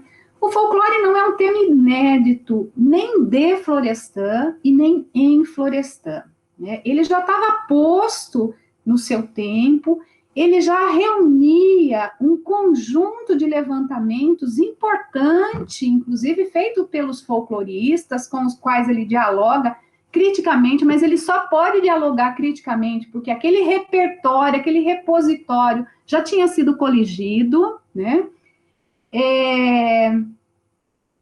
Isso não acontece com Florestan só em relação ao folclore, né? Acontece também em relação a outros temas, o próprio tema da educação, né? E isso é uma discussão, é uma chave de compreensão que o Antônio Cândido nos traz do Florestan, né? O Cândido sempre vai dizer, olha, o Florestan, ele não trabalhava com temas inéditos, né? A genialidade do Florestan era o contrário disso, era gravitar com o clima de uma época, né? Assimilar o que estava, assim, candente, pontuando, né? E se colocar de modo crítico e oferecer uma contribuição, essa sim, original, né? Então, acho que essa apreensão do Cândido sobre o Florestan também, ela é válida para a discussão sobre o folclore, ela é válida para outras discussões, né? Inclusive sobre a discussão a pesquisa sobre as relações raciais, né? Assim, estava posta não só no cenário nacional, mas internacional, né?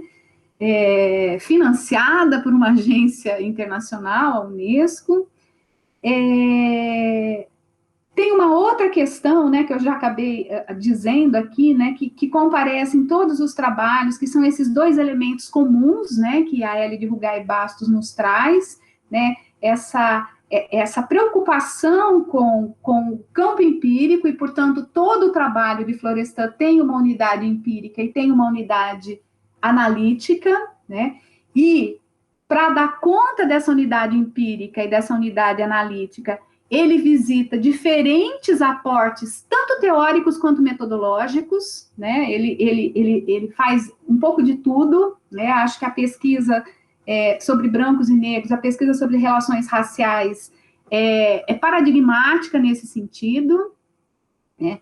É muito interessante, por exemplo, a gente ouvir, né, as entrevistas a posteriores que Florestan dá, porque Florestan vai dizer, olha, Bastide e eu recebemos da Unesco um material de pesquisa pronto, eram questionários, né? A gente traduziu e a gente levou para a comunidade negra de São Paulo e eles não respondiam, a gente não conseguia, e depois de um tempo, eu falei para o professor Bastide, ô Bastide, vamos fazer o seguinte, vamos reunir a comunidade aqui na Biblioteca Municipal, num lugar central, tal, né? A gente convida, a gente faz reuniões, a gente conversa, né? E aí o Florestan vai dizer, foram nessas reuniões que eu descobri que muitos dos negros com os quais a gente estava dialogando e que a gente tinha levado os questionários eram analfabetos, eles não sabiam ler nem escrever. Quando que eles iam responder o questionário pronto que a Unesco tinha dado?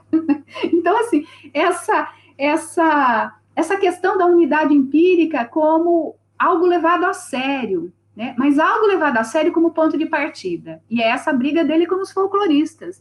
Não era ponto de chegada, né? Era ponto de partida, né?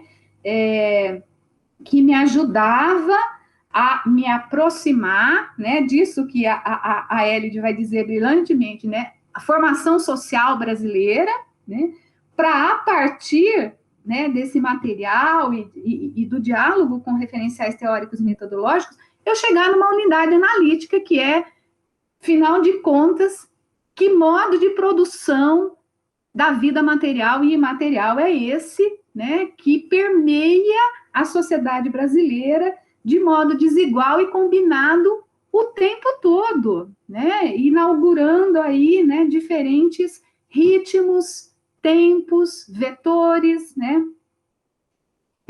O seu trabalho também me levou a conversar com uma hipótese forte, que é a hipótese do André Botelho, de que o centro do interesse analítico de Florestan Fernandes sempre foi o homem comum, né? Então, quando eu penso na criança, nas brincadeiras de rua, no índio, no negro, nos migrantes, nos trabalhadores, né, no povo, né? Essa é uma tese, uma outra chave que o André Botelho nos traz, né? O centro do interesse analítico do Florestan é o homem comum, né? Acho que o seu trabalho também me levou a visitar um outro olhar, né? Que é o olhar do Antônio Brasil Júnior, né? Que vai dizer o grande incômodo de Florestan, né, que possuía o Florestan, ele tinha que participar da realização da ordem social aberta e democrática no Brasil como condição de instalação da democracia entre nós, né? Então, não era uma visão assistencialista, de caridade, não, assim, ou entra todo mundo ou não vai entrar ninguém, né? A gente vai ser cortado do caderninho, né? As pessoas, a burguesia nacional não está entendendo, né? A violência desse jogo, né? E o que significa entrar nessa ordem em condições tardia, retardatária, dependente, né? Essa burguesia nacional, ela não consegue entender isso, né? Então, eu acho que o Antônio Brasil joga muito Florestan nesse lugar, e eu acho que o seu texto, né, o folclore, ele está aí, né? Ele está nesse imbricamento, e aí, assim, tem uma questão que é uma questão que a Edilza Sotero tem trazido, discutindo classe, raça, gênero, e que, assim, olha, isso me incomoda muito, né, assim, porque ela me provoca por demais da conta, e eu não tenho solução para essa provocação da Edilza. E aí, assim, aqui eu preciso dizer também, Alexandro, que o convite que você me fez na qualificação e a conversa com a Mariana também ampliou muito os meus interlocutores de Florestan, né?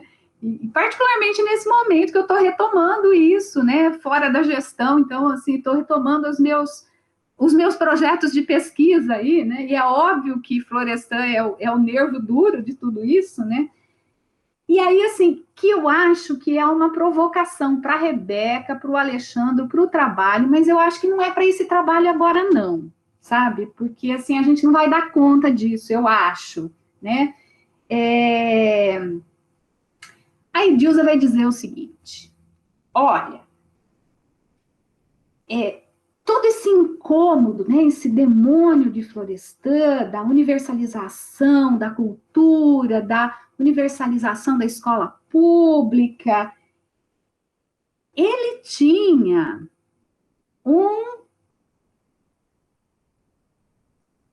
assim, um horizonte que era um horizonte hipotético, né? Por mais que Florestan fincasse as suas pesquisas em campos empíricos, muito bem definidos, delimitados e enfrentados. Qual era a grande hipótese que Florestan, e não só Florestan, jogou o tempo todo? Que existia um processo em curso que seria universalizado e que recobriria todo o território nacional e que tinha em São Paulo um grande laboratório. Isso está na sua tese. Qual que é a aposta? Qual que é essa aposta? É que haveria um processo de universalização da industrialização, da urbanização, da secularização da cultura, da proletarização da sociedade brasileira. E que esse modelo recobriria todo o espectro da sociedade nacional. Edilza, estudando negros, vai dizer, gente, isso não aconteceu, né? Vamos combinar? Vamos combinar que isso não aconteceu? Né? Então, o folclore era importante, assim como a escola pública era importante, dentro desse espectro maior. Né? E que quando a Edilza, por exemplo, vai estudar os grupos negros, né, as manifestações folclóricas, as condições concretas de existência, a formação social, as formas de inserção e o modo de produção da vida material e imaterial, e se a gente quiser, inclusive, extrapolar, né, e colocar no limite essa questão, por exemplo, as políticas públicas virtuosas, o ciclo virtuoso que nós tivemos de políticas públicas e de ampliação do acesso, inclusive ao consumo, né, e talvez principalmente na esfera do consumo, aí nos governos do PT, eles se mantiveram muito pelo papel das commodities na balança comercial brasileira. Né? Então, assim, até esses ciclos virtuosos, e aí, assim, a gente tem uma grande discussão, por isso que para mim isso não está resolvido, entre o urbano e o rural. Entre a vocação urbana e a vocação rural, né? E entre o que, de fato, paga as contas do Brasil na ordem capitalista global, né? Então, assim, isso eu não resolvi isso ainda, não. Eu estou dizendo que eu estou dormindo com a Dilma aqui na garganta, né? Porque, sem dúvida nenhuma, eu acho que o folclore, né, e aqui eu vou usar uma outra figura de linguagem que a Elide Rugai usa muito, né, é um caleidoscópio, né, que ajuda, né, Florestan a ir aí, né, focando e escolhendo um prisma de análise, né, para compreender os diferentes ritmos, os diferentes tempos, a direção da mudança, né, a resistência sociopática à mudança, que é um outro termo que ele vai estar usando mais para frente um pouquinho, né, e eu acho que, assim, sem dúvida nenhuma, a discussão sobre o folclore, ela abre, né, ela coloca o Florestan numa linha que vai estar ajudando, né, ele a desaguar nesses lugares, e que é óbvio que ele não tinha previamente pensado isso. Né? Então, Rebeca, adorei ler o seu trabalho. Acho que é um trabalho que tem começo, meio e fim. É um trabalho muito bonito, tem estatuto de dissertação de mestrado. Eu não teria nada a sugerir de mudança, né? Nessa etapa, nesse ciclo da tua vida. Eu só tenho a parabenizar, agradecer você, o Alexandre, inclusive por vocês terem me apresentado a Mariana, e através da Mariana, assim, eu desdobrei, né? O Mário a gente já tinha uma interlocução, mas, assim, acho que esses incômodos e essas provocações muito potentes, né? E que são os problemas que nos alegram e que não nos entristecem, né? Como diria o Spinoza, existem, né, sentimentos que nos empoderam. Então, agradecer muito e trazer aí essas provocações, que são provocações que não estão resolvidas dentro de mim, mas que, sem dúvida nenhuma, o trabalho inquieto, né, irritante do Florestan, algumas vezes ele chega a ser irritante, né, nos colocam nesses lugares também de inquietação e de processos e de mudança. Obrigada, Rebeca. E você fica à vontade para tecer ou não tecer comentários aí. Bom, que manhã preciosa, hein, gente? Débora, muitíssimo obrigado. São considerações valorosas também, generosas, e um monte de provocações, e provocações no sentido de questões interessantes para pensar, e, enfim, tá com a palavra a Rebeca. Muito obrigado, Débora. Professora Débora, muito obrigada por essa leitura super atenta.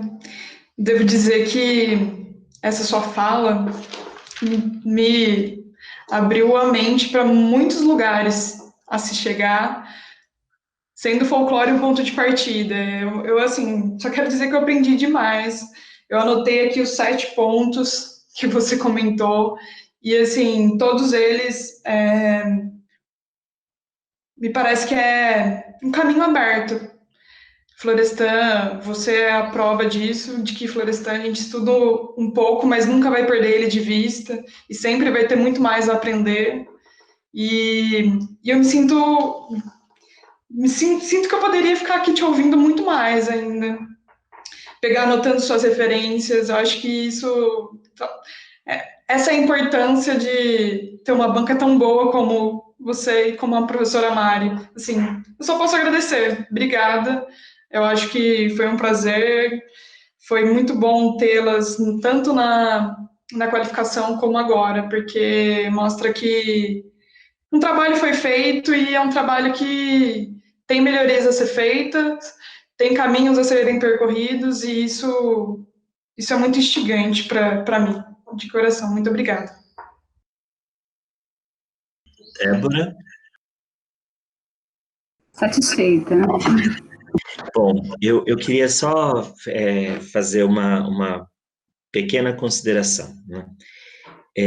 Ouvindo, né, quando eu e a Rebeca, né, começamos a sonhar esse sonho, né, ele já estava em andamento lá atrás. Até eu e a Débora chegamos a fazer uma disciplina juntos e colocamos questões. Eu estava dando folclore do Florestan na graduação, né, foi um dos primeiros cursos que eu dei logo que eu entrei na Unicamp, e eu sonhava, né, de um dia aparecer uma pesquisadora ou um pesquisador, alguém da sociologia, que tivesse um carinho, um respeito e uma curiosidade muito crítica e instigante e inquietante para olhar para o Florestan.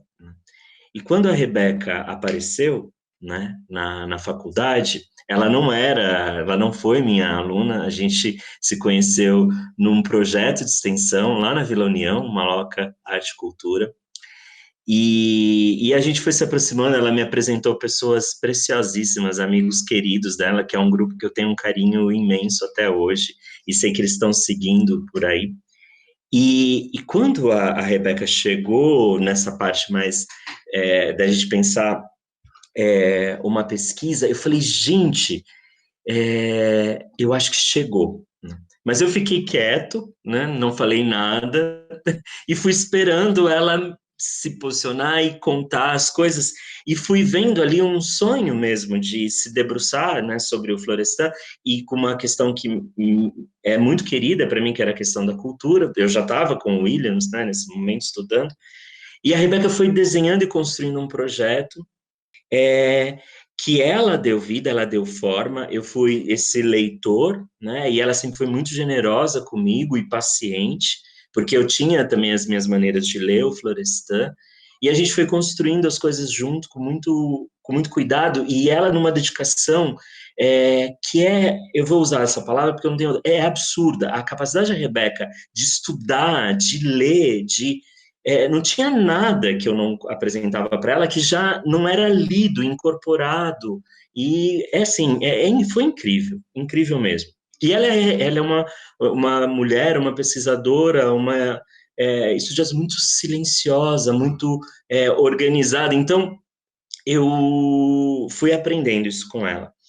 E quando nós chegamos na banca, né, de qualificação com vocês, eu fui tendo a dimensão do trabalho da Rebeca e também do Florestan, e aquilo que vocês nos ajudaram a construir, né? Então, isso, né? Esse trabalho, claro, eu estou aqui, a Rebeca fez todo ele, mas vocês duas nos ajudaram a realizar esse trabalho. E eu acho que isso deveria ser a universidade mesmo, né? Deveria ser a academia, né? Quando a gente consegue comunicar algo, e daí eu tenho ali pesquisadores que ajudam a realizar o trabalho acadêmico. Então, assim, eu e a Rebeca somos muito gratos a você, Mariana, a você, Débora, por ter nos ajudado a realizar esse projeto, a colocar as questões, e ouvindo vocês falarem, claro, é um trabalho, uma dissertação, tem muito mais potência ainda. Eu vejo que a gente conseguiu trilhar, né, um caminho aí, e isso é o mérito da Rebeca, né? Eu sou o leitor de tinta e papel, como disse a Débora, carinhosamente, fiquei emocionado com isso e com as suas pérolas, assim, é muito carinhoso saber do seu cuidado com a gente, mas eu fico muito feliz, né, e satisfeito, e a minha torcida pela Rebeca é enorme. Eu sei que a gente está aqui diante, né, de uma intelectual que está surgindo, está se desenvolvendo ainda, espero que ela continue, né, nessa empreitada, porque ela tem um potencial absurdo. E encarar o Florestan, né? Eu morria de preocupação, porque eu falava, meu Deus do céu, eu, um professor iniciante, né, com uma estudante que também está chegando, e a gente vai encarar esse gigante, né? E eu dizia para a Rebeca, eu falava, Rebeca, é o seguinte, você vai precisar ler tudo, né, que escreveram sobre Florestan. Daí ela falou, não é possível isso. Eu falei, mas o que der, né? O que der, você lê. O que é possível em 2 anos, você leia, e a gente vai contar com uma banca que vai nos ajudar aquilo que você não conseguiu ler, o que a gente não conseguiu ler outras coisas, né? E ela foi, né? Então, assim, claro que tem muito mais coisa para ler, mas ela leu muita coisa, né? E acho que tem uma contribuição aqui sobre Florestan, e isso já é um baita de um mérito, né? É um baita de um mérito. Conseguir numa dissertação de mestrado, colocar um ponto a mais, né, um elemento a mais, é um baita de um mérito, Rebeca. Então, meus parabéns mesmo. E a Mari e a Débora, assim, meu muitíssimo obrigado, né? Sem vocês, esse trabalho não seria possível dessa forma, e obrigado das questões que vocês me ajudaram a pensar, que eu estou aqui também escrevendo esse texto sobre Florestan para um evento que a gente honradamente foi convidado, e assim eu estou aqui lendo a Rebeca e mais toda a bibliografia possível, e enfim, acho que vai ser um momento precioso. Bom, dito isso, Rebeca, eu vou então pedir para você nos dar licença um pouco, a banca vai agora deliberar o resultado, e daí eu te chamo aqui no WhatsApp, tá? Tá, eu vou sair aqui então. É isso, né, Leandro? Isso, Rebeca. Beleza. Pode se desconecta, depois o professor te avisa. O pessoal que está acompanhando pelo YouTube, a gente vai parar um pouco a transmissão, deixar sem áudio, e assim que os professores terminarem, a gente retoma. Legal. Só um minutinho, professor, antes de você... Obrigado, Leandro. Obrigado. Bom, vamos lá. Rebeca, eu vou fazer o anúncio solene, porque é um momento importante, inclusive até para as pessoas que estão assistindo. Então, vou ler aqui tanto a decisão da banca, quanto o parecer que a banca escreveu. Então, vamos lá. Então, ata da sessão pública de defesa de dissertação para obtenção do título de mestre em educação, na área de educação, a que se submeteu a aluna Rebeca Carolina da Silva Bandeira, RA 137428, orientada pelo professor doutor Alexandre Henrique Paixão. Aos 28 dias do mês de agosto do ano de 2020, às 9 horas, na reunião remota da Faculdade de Educação da Unicamp, reuniu-se a comissão examinadora da defesa em epígrafe, indicada pela Comissão de Pós-Graduação da Faculdade de Educação, composta pelo presidente e orientador professor Alexandre Henrique Paixão, por videoconferência, e pelos membros, professora Mariana Maggiolaro, tá certo, Mari? Maggiolaro, né? Não? Chaguri, do IFISH, por videoconferência, professora Débora Maza, da FE, por videoconferência, para analisar o trabalho da candidata Rebeca Carolina da Silva Bandeira, apresentado sob o título Florestan Fernandes e o Folclore, um estudo sobre as suas primeiras elaborações, 1941-1962. O presidente declarou abertos os trabalhos. A seguir, a candidata dissertou sobre o seu trabalho e foi arguida pela comissão examinadora. Terminada a exposição e a arguição, a comissão reuniu-se e deliberou pelo seguinte resultado: aprovada. Mas calma, tem um parecer aí. Okay. A banca destaca a coerência no tratamento do objeto, o rigor empírico e analítico da dissertação, bem como pontua a exposição bem fundamentada e precisa dos temas e problemas estudados e recomenda a publicação. Parabéns, Rebeca! Gente, obrigada! Rebeca, já está aqui assinado, está aprovado já. O orientador, o parecer está aqui. Eu vou escanear, mandar para você, tá? Você precisa assinar, daí você me devolve. Eu vou mandar para a professora Mariana e depois o da professora Débora a gente vai colher a assinatura. Combinado. Tá bem? Muito obrigada. Parabéns, Rebeca. Obrigada. Que em breve a gente possa dar um abraço. Sim, por hora vai ser um virtual. Agora comemore. Pode deixar. Bastante, descanse, porque eu sei o quanto você trabalhou, o seu orientador ficou te enchendo o saco. Mas não é fácil chamar a gente para a festa prometida lá no começo. Combinadíssimo. Ó, o Leandro também está te mandando os parabéns. Leandro está convidado também para a festa.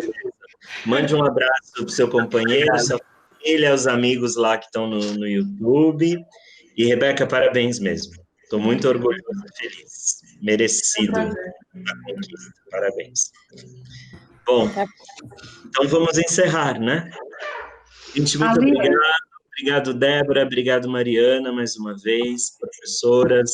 Leandro, equipe do EAD, muitíssimo obrigado. Vocês estão incríveis, né? A gente... não daria para acontecer isso sem vocês, né? Perfeita transmissão, conexão, tudo certinho. Acho que o pessoal do YouTube também aproveitou. E agora, depois do descanso, tem que retomar para publicar. Então é isso. tá bom. Alê, Gente.